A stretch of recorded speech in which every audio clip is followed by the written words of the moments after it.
Hello everyone, it's Elizabeth here. Today I wanted to talk a bit about benefits realization management. I love benefits realization management. I wouldn't say I was particularly good at making it happen in reality, but I have studied it and I really feel that it is such an important part of what we do as project professionals. Because what is the point of us if we do not get any organizational benefits at the end?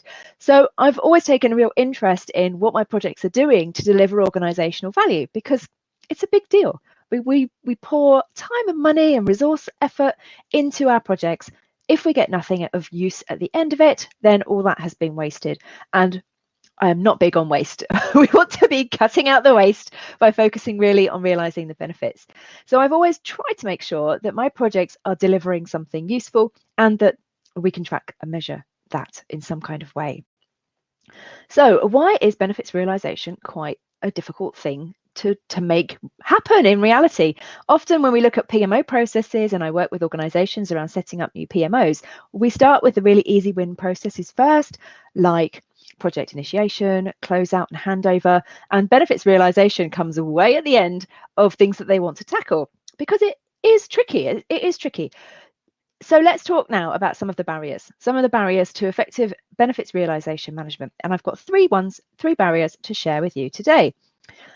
The first reason why benefits realization management does not happen as you expect is because people are not skilled in doing it.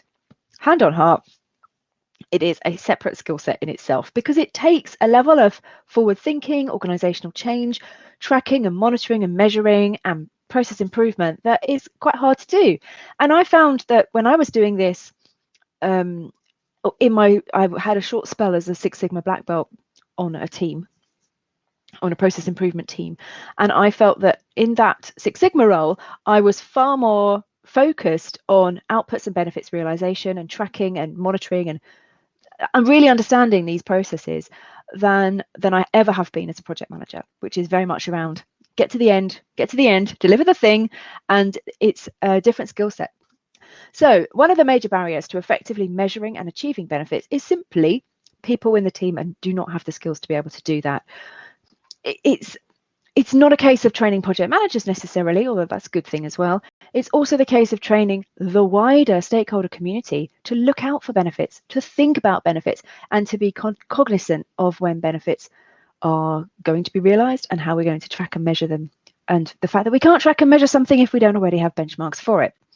So for me, this is less around credentials, getting certified in benefits, but I think it's also useful, probably more so, to be thinking about organizational culture and coaching, perhaps from a PMO manager who's come from an organization where benefits has been a big thing, or working with mentor or something like that, and to guide you through the process of how to identify and realize benefits across the life cycle of a project from the very early days through to 2 or 3 years down the line, or longer if that's how long it takes. And these things have to be written into the business case as well. So low skill levels, low awareness, low culture, all that kind of stuff is a real barrier. And like I say, it starts with having that robust business case to identify how benefits are going to be measured, and then actually having those tasks built into the project schedule so measurement strategies are implemented. It's quite an involved process. So if you're coming at it fresh and you haven't had the time to think it through, or you're not given the opportunity to spend any time on it, because we all know project roles are go, go, go all the time, then it's not a surprise that people struggle to get their skills up. The next one to think about is poor integration. There it is. And by that, I mean how the different business units all fit together, because often business benefits are exactly that. They are business benefits. So maybe one department, and in my experience, that tends to be IT. IT might deliver something that delivers benefits for another part of the organization. So IT doesn't track benefits because we are the service providers. We have created a new piece of software, or we've upgraded something, or we've implemented a new process with technology. But the receiving part of the organization gets the value. They get the benefit, and it's their responsibility to be able to track and measure that. So having integration across all areas of the business really helps, because no one gets much done in an organization if it is riddled with silos.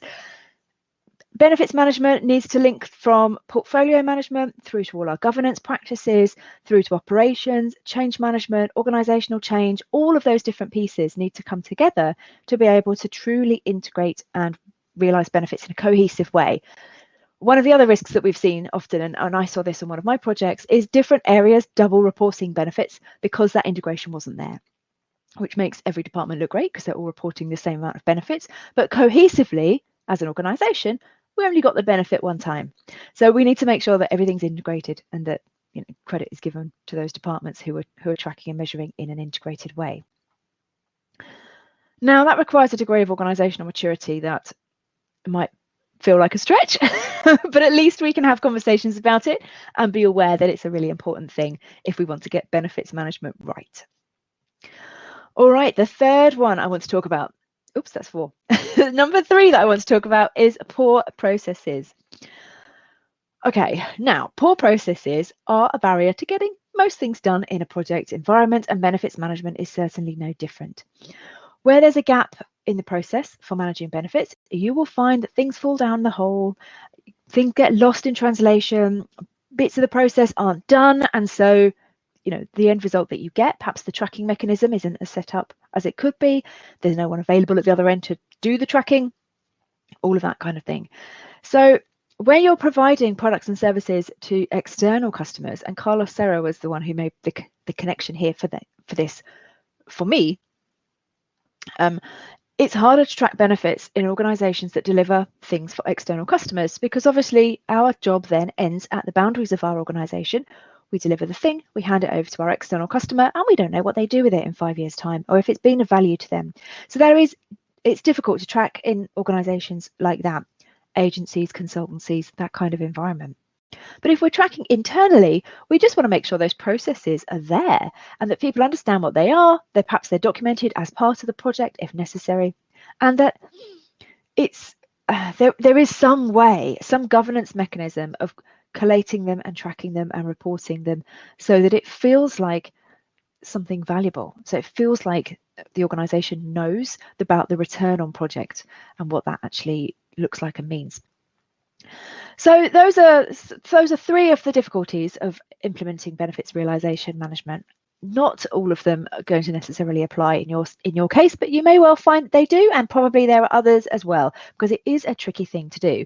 So those are the 3 I wanted to talk about today: low levels of skill, poor integration, and poor processes. And I will see you in my next video. I hope that was useful. Take care. Bye.